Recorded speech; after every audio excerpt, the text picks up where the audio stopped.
So hello, everybody. This is Melissa Dye from Quest Diagnostics, Health Fairs Specialist Extraordinaire. No, someone said that once. I'm here to just briefly give you an introduction to the 2023 Lab Supervisor training. Obviously, it's collaboration between Quest Diagnostics and 365 Health, as it has been for the last 40 some odd years. So we're ready to do this again. So here we go. And just beware, this training is the abbreviated version.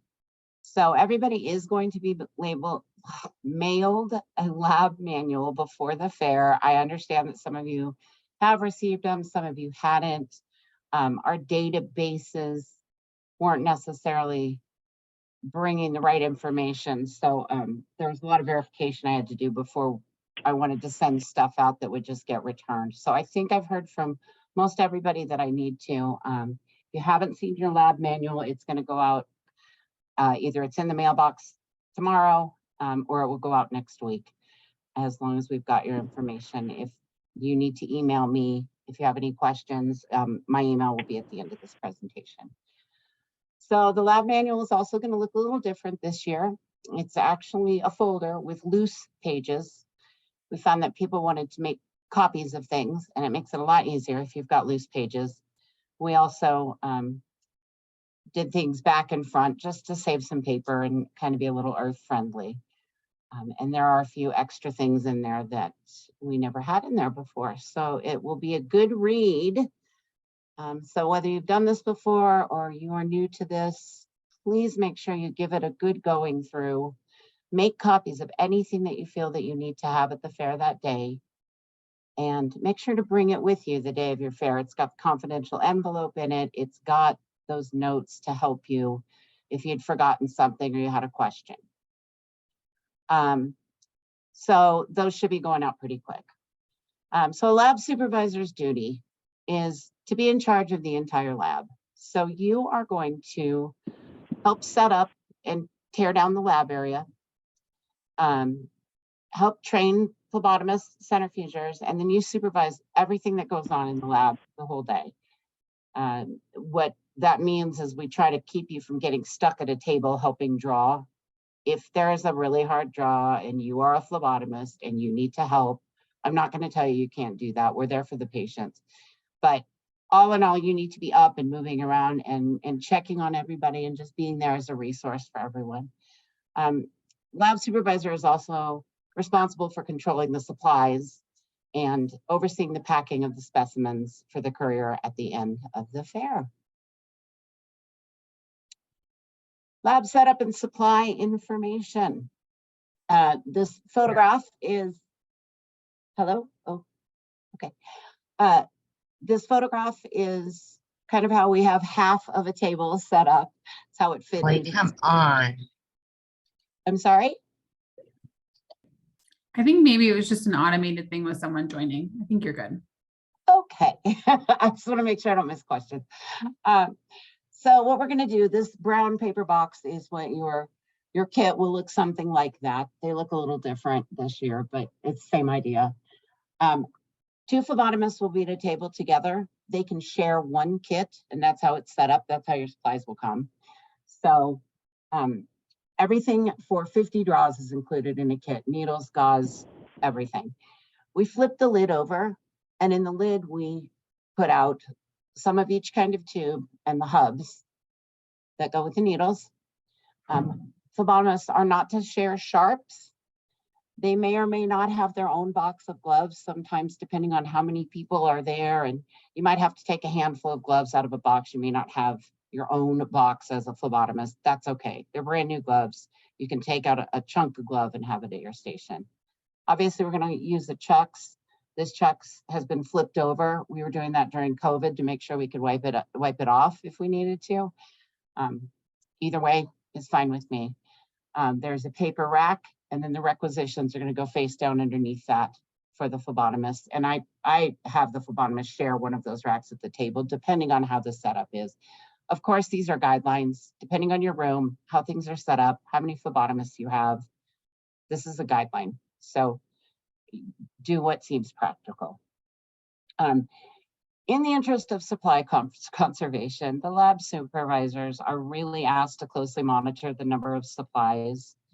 We go through a process of figuring out how many supplies each site's gonna need based on past years, based on kind of algorithms of what we're seeing at other fairs, all kinds of stuff. Everybody has a tendency to want to open every rack of tubes, every box, everything at the beginning and spread it out all over the room. That's not necessarily a useful thing. We're gonna start out a little more conservatively as far as when we stock the tables in the beginning of the day. You can always add supplies. You can always open up something new. Part of the reason for this is very selfish for me as well, in that if there's a rack of tubes that wasn't needed and never was opened, I can actually take that back and send it on to another fair. If those tubes are open, they end up loose in a bag, and that's not what people prefer to receive as a supply. So obviously you're going to use what you need, but just keep an eye on the supplies, and really the lab supervisor should be the one handing out supplies when people say, hey, I need more, whatever.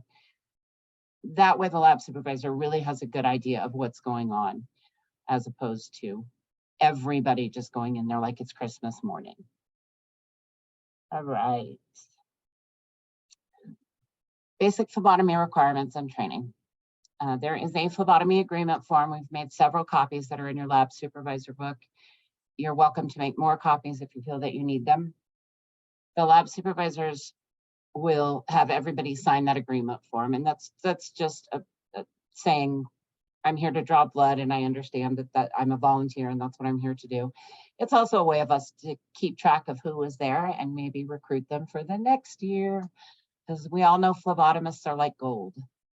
So the lab supervisors then, just before the fair, before whatever time your fair starts, about a half hour before, we like our lab supervisors to give a training on safe equipment use, the procedures, the expectations. This training is really important, especially if phlebotomists haven't been there before. There may be new things. Our phlebotomy supplies began to change at the end of last year. We went with it, Quest Diagnostics as a whole went with a different manufacturer, so things look a little different. We want everybody to get a chance to look at everything, ask their questions beforehand that they may have at that point. The lab supervisor is going to show everybody copies of the requisitions. We have copies of all 3 possible requisitions, which I'll talk about in a bit. Those are in your lab supervisor book as well. So you can actually show a physical copy of the requisition. Here's what this one looks like. Here's what's important, that kind of thing. And give them time to ask any questions at that training. This year, depending on your phlebotomist, well, okay, let me go back there. What I say is once you get all of your phlebotomists at their stations and you get that first rush of patients in, that's the lab supervisor's perfect time to go around and assess how everybody's doing right away, right off the bat. So I can watch you draw blood, I can watch you label a tube, I can say, please remember to put such and such information, and that'll all be in here later as well. I can give you tips on how you're drawing and kind of recognize who are the really good, competent phlebotomists and who are the ones that probably aren't doing it as often, but they're still there to volunteer and to help. When you find who those good phlebotomists are, I would approach them and ask, do you mind doing some hard sticks today? If you don't already have somebody that's ready to do that from the beginning. Those people also, this is kind of new, but I'm going to say, we always have had a 1-stick policy. Depending on the phlebotomist, depending on their experience and comfort range. If the patient agrees, if the phlebotomist really believes they can get that 2nd stick, I am okay with a seasoned phlebotomist trying again if everybody is in agreement and the lab supervisor knows that that person is having a good day, is doing okay. I am a 20-year phlebotomist, and occasionally I miss, and it happens. So it can happen. The other thing we don't want is, because a second stick is possible, we don't want somebody handed down the line. A second stick does not mean I do a stick, you do a stick, she over there does a stick, he does one. That's not what we're advocating for here. But if there is a reasonable expectation that we can get the blood on a second stick, then that's at the discretion of lab supervisor, but I'm okay with it. Student phlebotomists are going to be at many of your sites. They must be accompanied by an instructor. The reason for that is that instructor is there to oversee them. The lab supervisor doesn't have time to oversee students. So we really need you to focus on all the other parts of your job that you're doing. More phlebotomy requirements, because there's just not enough. Again, we never share sharps. We don't want needles crossing paths ever. So sharps containers are 1 per. They need to be snapped closed at the beginning. Phlebotomists are to wear gloves on both hands and change them between draws. They're not to be pulling the fingers off to feel the vein better.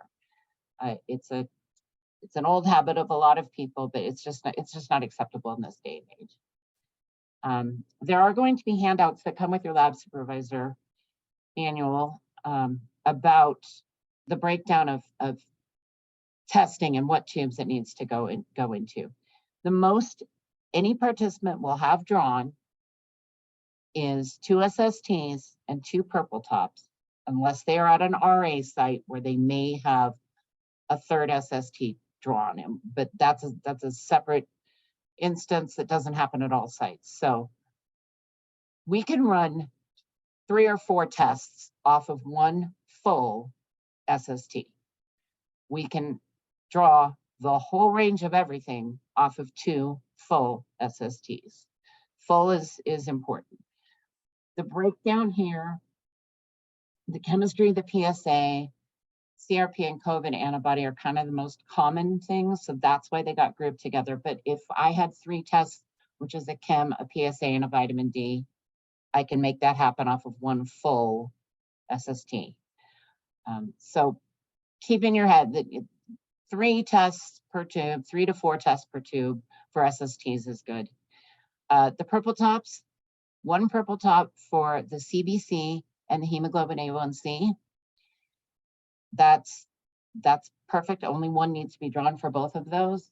If there is a blood typing test, it goes to a different department and it needs its own tube. They don't share very well. You may notice, if you've done this years before, that I said CBC, as in complete blood count. We used to do, gosh, I can't think of what it was called. I can't think of what it was called before, but it wasn't a complete blood count. It was just 4 components of a complete blood count. This year, the MAC and everyone decided that we really should upgrade to the complete blood count, because that is what your doctor sees when your doctor orders testing. That's kind of the standard test. It's got a more of a breakdown, a lot more information in it. So it is going to be a complete blood count like people see at their clinical when they go with their doctor.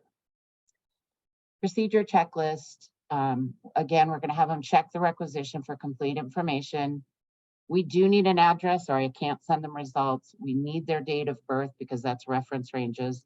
There is a gender question that is male or female at this point.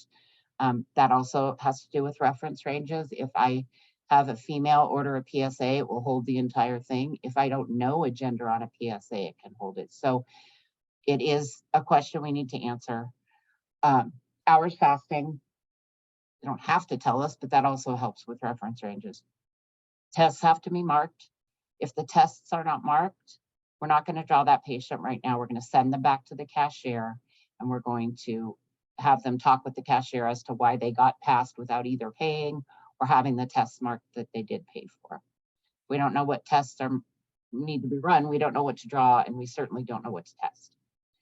Again, you're going to hear this a lot, but full tubes, please walk the room and really make sure people are drawing full tubes. There's always going to be a time where someone's got a harder stick. we really need those full tubes. I would rather recollect somebody at the fair than have a short tube come all the way back. We can't result it. We have to call them. They have to arrange for a redraw. That's a pain for everybody involved. So if you notice that one of your phlebotomists really tends to draw short tubes, please just say, it's really important that we have these tubes full all the way. People get in kind of a rush. They want to get the patient out of there, but it's worth it to take the time to get a good tube. Tubes must not be pre-labeled. They have to be labeled right in front of the participant. What I do as a matter of practice is I put that gauze down, I pull my needle out, do my safety on my needle, and I say, please hold this gauze and sit right here with me. This does two things. They're holding the gauze, so they're applying pressure to their wound. So we're making sure that we get a good amount of time for clotting. And at the same time, I am writing their name on the tube right in front of them. I spell it out. I say, your last name is Dye, D-Y-E. First name, Melissa, M-E-L-I-S-S-A. That's their opportunity to say, no, it's spelled M-A-L-I-S-S-A, because I couldn't read their handwriting. That can solve an error right there. It also lets the participant know that I saw my tube be labeled, so I know that my results are my results, because I watched that happen. So full name, last and first. We like to have a time of collection on there. And the reason for that is that a lot of the centrifuge volunteers are not medically oriented. So they are going to time when they centrifuge things by 30 minutes after the draw is when it should be fully clotted. More medical people can kind of look at it and see when it's a good clot, but the time of collection really helps centrifuge to keep their flow going. We like to ask that we have the phleb initials on the tube. And that's another reason that if, say, it gets back to centrifuge and they're noticing that there's a lot of short tubes, I can look up the initials MD. Who's MD in this room? And then we can have a re-education and we can talk about what's important about the full tube or whatever. And then there's going to be a sticker that wraps around the top of the tube. Each requisition is a little different where the sticker is and what stickers they are. And I'm going to show you that in just next slide. So we like the tubes inverted 8 to 10 times. That mixes up any of those good chemicals that are in there. We do not need them shaken or stirred, just inverted gently. The tube rack on the bottom left front corner is the number 1. That's where you're going to start that first patient. If they have 4 tubes, you're going to go vertically behind that. I like the purples in front and the SSTs right behind it. Then you'll go to space 2 for the next participant, and so on and so forth. And the paperwork then is placed upside down underneath that rack. That does 2 things also. First of all, it protects patient privacy because the paperwork isn't sitting there, so I can't go see what my neighbor had drawn. And second of all those papers will be in order with the tubes. So when they come to collect these for centrifuge, everything stays in order, which is a huge deal at the end of the process. All right. This is our 2023 365 health requisition. This is the paper requisition. This is for a participant that did not sign up online beforehand, came in the day of the fair and wanted to get their blood drawn, and we're happy about it. I've put up a few fancy arrows because I learned some PowerPoint tricks. Yay me. First thing that we need to really draw attention to is all of the yellow spaces need to be filled out. If they have 2 phone numbers, that's fine. If they only have 1 phone number, they don't have to fill that out. Email is not required, but the yellow information is what the participant is to fill out to the best of their ability. This is where you check and make sure you've got their name, their mailing address, male or female, hours fasting, a phone number. We're not going to call them and try to sell them anything. The only reason I need a phone number is if there is a redraw, I need to be able to contact this participant. I also, as a lab supervisor, like to promote the idea of good handwriting. So if I get a requisition and I can't read what the name says, I'm going to ask that participant while they're right in front of me, I can't read your last name. How is it spelled? And I can write with my pen right above last name. Oh, it's Smith, S-M-I-T, and write it clearly So when we get it back to the laboratory, we don't have to do a big interpretive dance trying to figure out exactly what that means, if that's a letter or a number or an Egyptian symbol. So that helps us on our end. Moving over to the right in that blank space, that's where there'll be stickers on the requisitions, these paper requisitions. That's the sticker that goes around the top of the tube. It's going to go around each one sticker per tube. What that does is, although we've got the name and date of birth on the tube, that sticker has a unique number that will tie this piece of paper to that participant. That's really important for us to have. In the middle there, on the left, is a couple of questions that are completely voluntary if they want to answer them. It's just demographic information that is collected to kind of help 365 serve their community better and see who's really using their service and who they might want to reach out to in the next year. So I encourage it to be used, but it's not something to force on someone. And then the big fancy part over here to the right is our test ordering area. So that's to be filled out when they are at cashier. We've got a test number on the left. That's for us to use at the laboratory. Obviously, they're going to X whatever test that they want down that X column. Over in the total is where they're going to tally up money, and there's going to be a total amount there if they've been to the cashier. As long as something is in there, it doesn't matter. Sometimes they have vouchers, as long as if it says voucher next to blood chemistry and there's an X, we're doing the blood chemistry. So all of this is very important. Again, if this is not filled out, they need to go back and do it again. All right, and then a signature at the bottom indicates that you are here to get your blood drawn and you're going to sit down with me and get your blood drawn.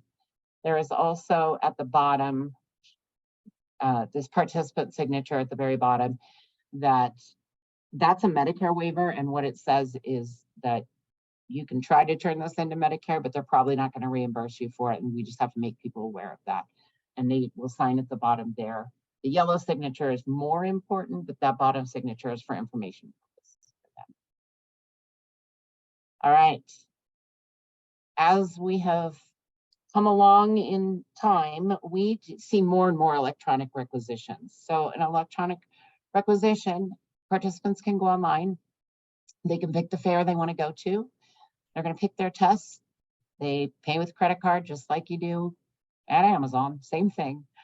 And then there's a form, a lab form, which I'll show you in a second, which they print at home and they're to bring to the fair with them. About 20% of the people forget to bring that form. So the cashiers have a list of who did sign up for the site electronically, and they have forms that can be filled out. So they are still white, like the electronic requisitions are. They will be hand filled out and tests marked from the cashier. Those are still considered electronic recs.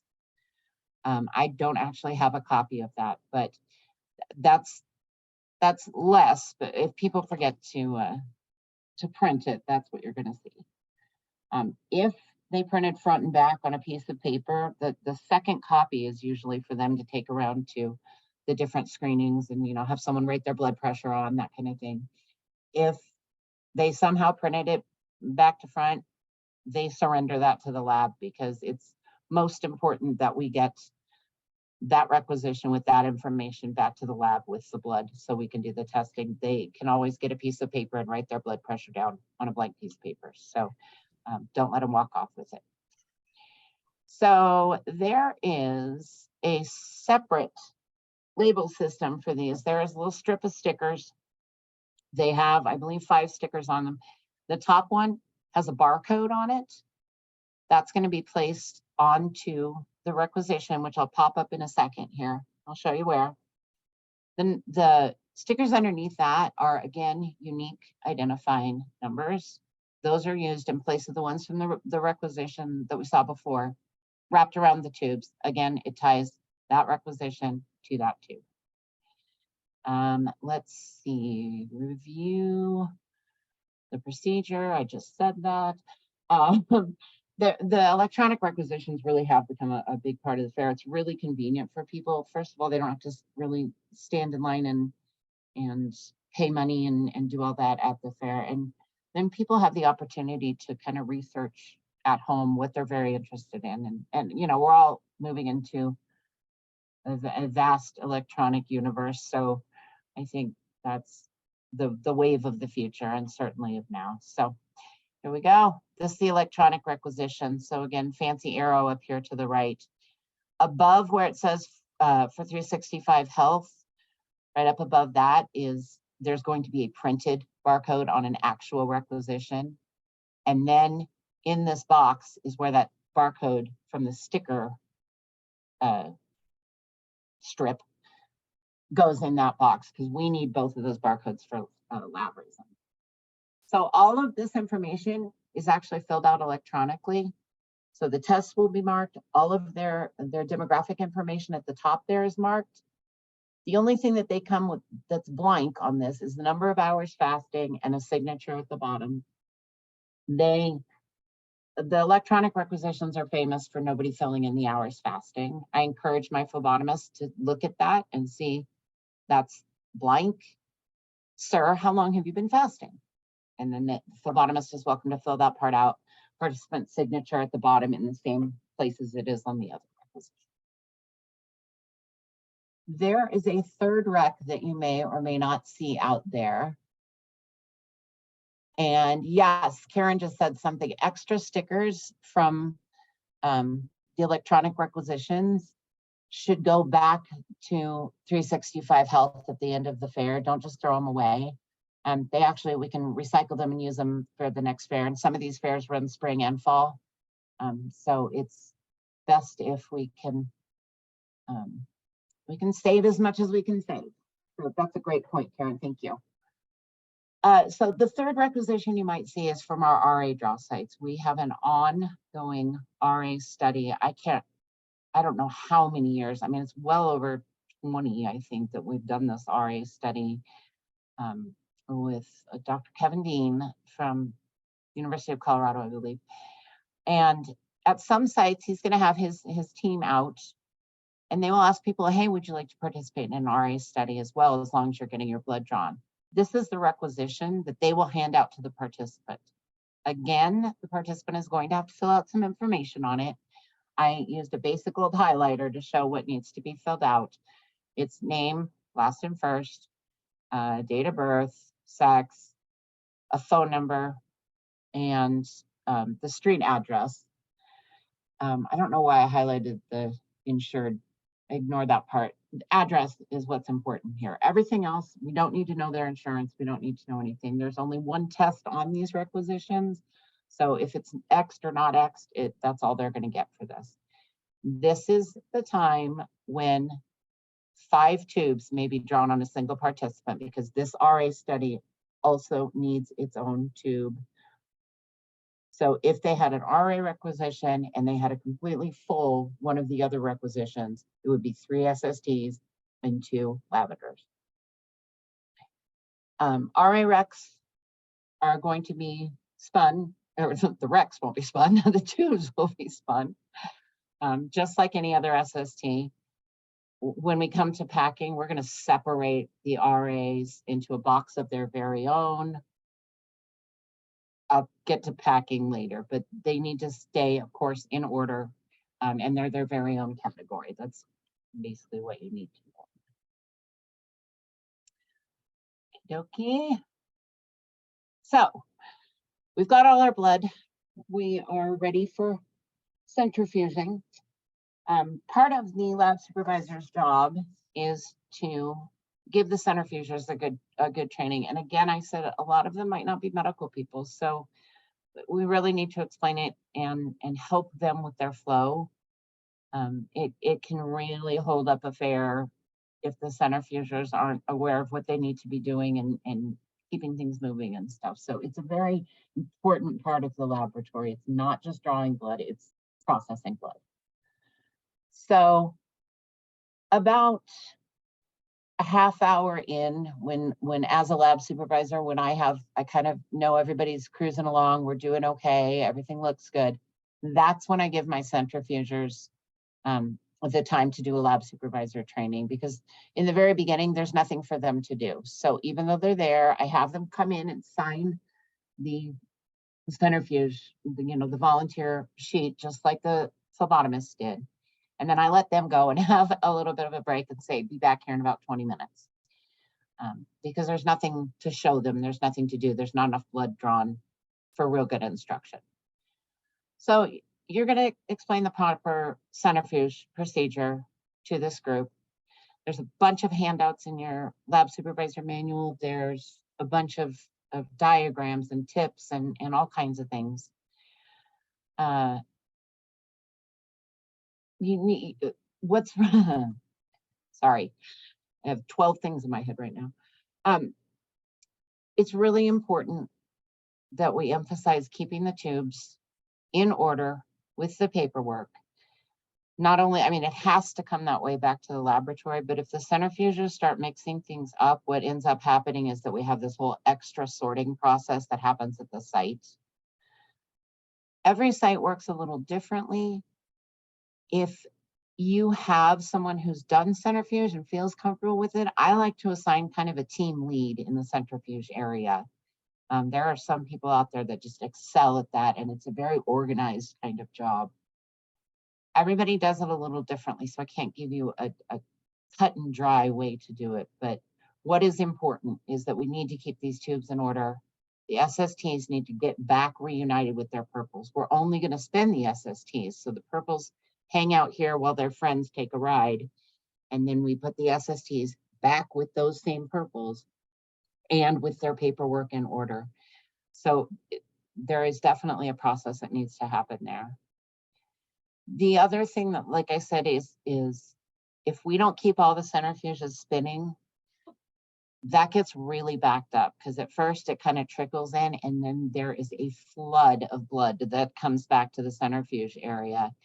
We don't want a centrifuge sitting empty while people are sorting papers. What we want is, I put my first 6 in to spin. When they're done spinning, I get those pulled out, put 6 more in. While those next 6 are spinning, I have 15 minutes to sort this set of tubes from that first spin with paperwork and all that stuff. So I really, when I go to a site and there are centrifuges sitting open and not working and there's just blood, it really encourages me to help them keep that workflow moving. There are packing procedures. We'll get through that. There's also a lot more information that I'm touching on here in your book. I didn't want to just read the book out loud to you because I find that's very boring and we're probably all ready for dinner. So I'm going to go on to the next slide. So again, a centrifuge supervisor, if you find somebody that really wants to take on that role, that's great, because the lab supervisor's intention is to be everywhere, but they certainly are only one person, so they can't be everywhere. So if you can have somebody over here that you really feel has it down and is taking care of what needs to be taken care of, then you are more free to watch your phlebotomist for now and then step over there and make sure that everything's going right. There are 2 different kinds of centrifuges out there. If your site is a statewide site or really big, you're more likely to get a CL2 centrifuge. Those hold 16 tubes at once to spin. Those are our big ones. If they have been unplugged, or as soon as they get there from transport, they reset themselves to 0 RPM. So it's very important that, it's just an up toggle switch, that they are set to 3.2 RPM and that they need to run for 15 minutes. Both of those are settings that you have to put in. They are written on the centrifuge. So it's pretty easy to remember to do that. If there is any kind of loss of power overnight, let's make sure we check those in the morning. Let's make sure we check those in the morning. Anyway, if you set up the night before, you don't know if there was a glitch in the matrix. So let's make sure that those numbers are correct. The other centrifuges, the ones that you're probably more used to seeing, are the H centrifuges, which are tinier ones. They each hold 6 tubes. If you get H centrifuges, you'll probably get a lot more of them. A CL2 centrifuge, you might see 1, maybe 2 if you're a really big site. The H centrifuges are preset. So the RPMs are in there. You couldn't change it if you wanted to. Runtime, you couldn't change if you wanted to either. So those guys they're workhorses. They're good to go. There is a centrifuge handout, which you can make copies of it out of your lab supervisor book. That outlines properly spun tubes.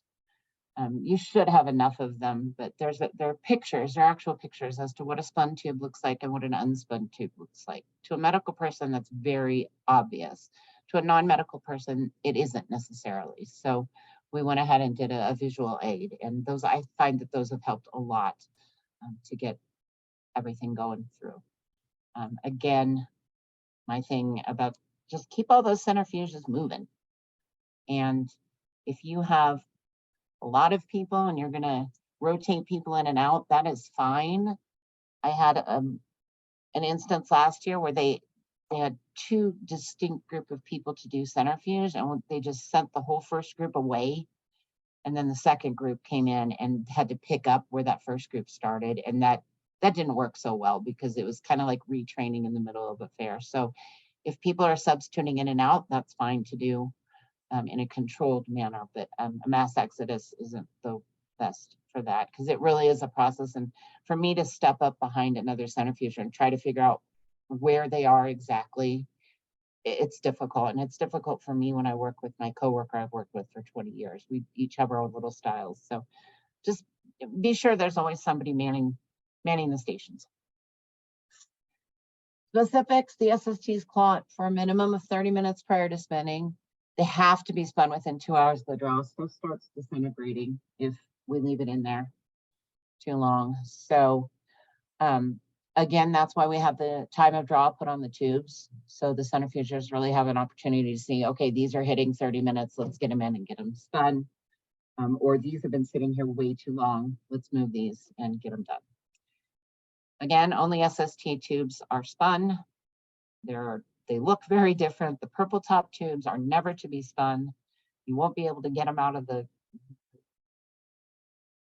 centrifuge things anyway. So this is repetitive, but we really need to make sure that we reconcile purples for patient A with the SSTs for patient A with the paperwork for patient A. It comes back to the lab and gets sorted and logged again. And if they're already in good order, that cuts out a whole bunch of work and we can keep moving on this stuff. So again, the more tests, the more tubes, but 4 tubes is the most that you're probably going to see. Centrifuges have to be balanced. There's a whole diagram in your book about that, so I won't have to go through that right now, but make sure you're familiar with that. Any unspun SST tube simply is not, we cannot test it. And that's a bummer when somebody gets their blood drawn, it was a great draw, and then somehow it makes it back to us unspun and we still have to do a redraw, and then that's just a bummer for everybody. And I'm the one that has to make those calls. So let's not do that so much. Now, it doesn't happen all that often, but that's why we have the handouts too. So people really get that visual input. And after the centrifuge part, when you've refilled a box, if you've got enough bodies, it's great to have somebody now who does a double check on that. It seems really repetitive, but it's a time to catch an error there before it impacts people down the line. So if you've got a person that can just sit there and go, yep, this is in order, then that can move on to the packing phase.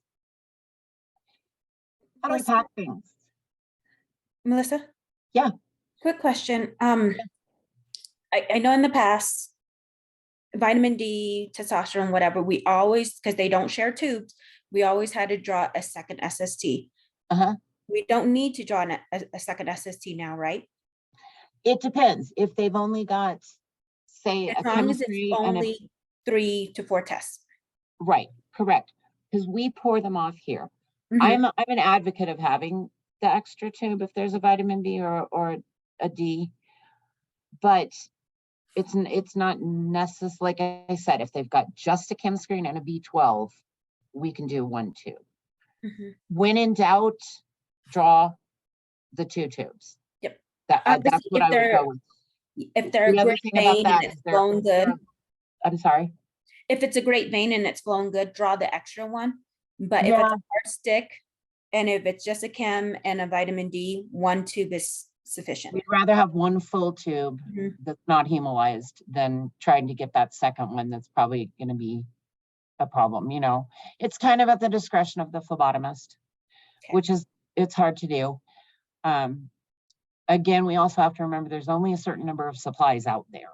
We Yep. do have hidden backups in your car, but we also just want to be sure that we're not drawing two when we don't need to, because that's when you get to the tail end of the fair and start having panic attacks because you're worried that you've run out of supplies. So it's a balancing game. Yeah, so that is something that's kind of changed since the last time we've done the fair, where it little bit, absolutely has to do 2 separate ones. Yeah, it is a little different, but when in doubt, err on the side of more sample. I will always say that. Gotcha. Just be cognizant of that uses more tubes. And so if I've got just 2 tests and I'm drawing 2 tubes for everybody, then we start getting into that iffy area as far as supplies. Gotcha. All right. Thank you for clarifying. Of course. So packing of specimens. So we're going to have a full tube rack, and I'm going to show you examples of packing. This is where it's a little hard to explain on a Zoom call. The photographs help, and I think the written instructions will help too. But we're going to take that full tube rack. You're going to get a whole bunch of Ziploc bags, big gallon Ziploc bags. That full tube rack is going to go inside a Ziploc bag sealed. There are small boxes, which we call baker's boxes. I have no idea why, but they're little, like I guess you could put donuts in them. That tube rack is meant to fit exactly into that baker's box. So we're going to put that tube rack in the Ziploc bag. We're going to put it into that little baker's box. We are going to include the requisitions that go with that rack of blood inside that baker's box. And we're going to seal that box up. We're going to have a larger shipping box, and you can recognize them because on the outside it's got a sticker that says, what site did this come from? We're going to line that box with plastic with a big trash bag, which we also provide. And then we're going to put those small boxes, those baker's boxes, inside of there. That larger box will hold 6 of those full baker's boxes. You're going to seal up that shipping box, and you're going to complete the information on the outer label. What is most important to me is I need to know what site it came from. Name and number would be best, but just name is good. And I need to know at the end of the fair, if you filled 6 large shipping boxes, I need to know this is box 1 of 6, 2 of 6, etc. Because when this stuff gets brought back into the laboratory, I need to know that I have received all 6 boxes. If I have 5 out of 6 and I'm not seeing that other box, I'm going to start calling sites and saying, hey, did something get left behind? I personally do not need a count on every box of what's in there, because we're going to do an electronic count at the end of the day. We have a program that runs that. So if you want to count how many samples you're doing, that's perfectly fine. You can write that on the boxes too. But what's most important to me is I need to know what site this came from and how many boxes that are being sent. And then the lab courier is going to come pick up those boxes full of blood. So here's our version of packing instructions. You might notice that the tubes we got this year are different. So we have a Griner tube, which has got a plastic cap on it. The red and yellow ones are exactly like the SST Tiger Top tubes. Same ingredients, same everything. They just look a little different. They're easier to work with, honestly. Single test draws to maximize space potential. So this bottom left corner here is space number 1. These are the only racks that actually, if they're just a single draw, 1 tube per participant, you can rack these from left to right. So 1 through 10, and then the second row would be 11 through 20, etc. That actually maximizes space so that you're not sending as much back and you're using your tube rack more efficiently. The second kind of way of packing is our 2 tube draws, which is probably the most prevalent that we see. So that's, the purple is in front, the SST that goes with it is behind, and then we move to the right. This purple goes with that SST, and so on. So it's 2 rows of 10. So there'll be 20 in that box. And then beyond that are multiple tube draws that can be put together if they're 3 tubes or 4 tubes. Again, purple's in front and the SST's in the back. So usually you'll only have 10 in that box. It is a little confusing. Definitely you'll get a handout, this handout. So it helps to keep that near your packing area. As far as other, okay, let's do this first. So this is just a visual of what I just talked about. So it's the tube rack in the plastic bag, and then we move over here and it's the tube rack in the baker's box with papers. And then it's gonna go in that big box, and you guys know what a sealed box looks like. So I didn't include that one. Packing, okay, whoa, I went backwards. Whoa, go backwards. There we go. So the other packing thing that I would like to talk about is, if possible, and you have the opportunity to do some pre-sorting at the site, I've said already that I would like to see the RAs in a box of their own with their paperwork, a baker's box of their own, a rack of their own. If possible, if the site is able to separate electronic requisition tubes and papers from the paper requisition tubes and papers, that's extremely helpful on our end. It's more important that everything arrives with its correct paperwork. So, excuse me, if that extra sorting step is too much, don't worry about it. But if you have the bodies and the opportunity to do it, the requisitions, when they get to the laboratory, are logged in very different ways. So we have to split them out. They're completely different as far as our computer is concerned. If that is already done for us, then we just do a quick check and we get them moving. So I would appreciate if that can happen. If it can't, just keep things in order, and I'll have a crew here that can do that for me. All right, the slides you've already seen. I've ruined all the surprises now. Confidential envelope. You will have one in your laboratory supervisor book. It is a white envelope. I would also like to know what site that came from if you write on the front. This is very important. It kind of gets left out occasionally. This is where all of the signed phlebotomy centrifuge agreement forms are going to go into this confidential envelope. Any paperwork that needs to get back to the lab. The most important thing that goes in that for my needs is the add-on and refund sheet, and the cashiers control those sheets. Somebody might come in and say, hey, I only ordered these tests, but I really want to add on this test. We can do that, but we have to know about it the day we receive the blood. So those need to get into that confidential envelope and get sent back with the last box of blood. You just put that envelope in that last shipping box, just put it on top. I can add on that test, or I can delete a test while we're logging them kind of live the day of the fair. If I don't get that add-on sheet for days and days, it might be too late. And then again, we're going to have a redraw for kind of no reason. So that's the most crucial thing that goes in there. If there is any incident, if there is an exposure, which I'll touch on just briefly, all of that stuff goes in there as well.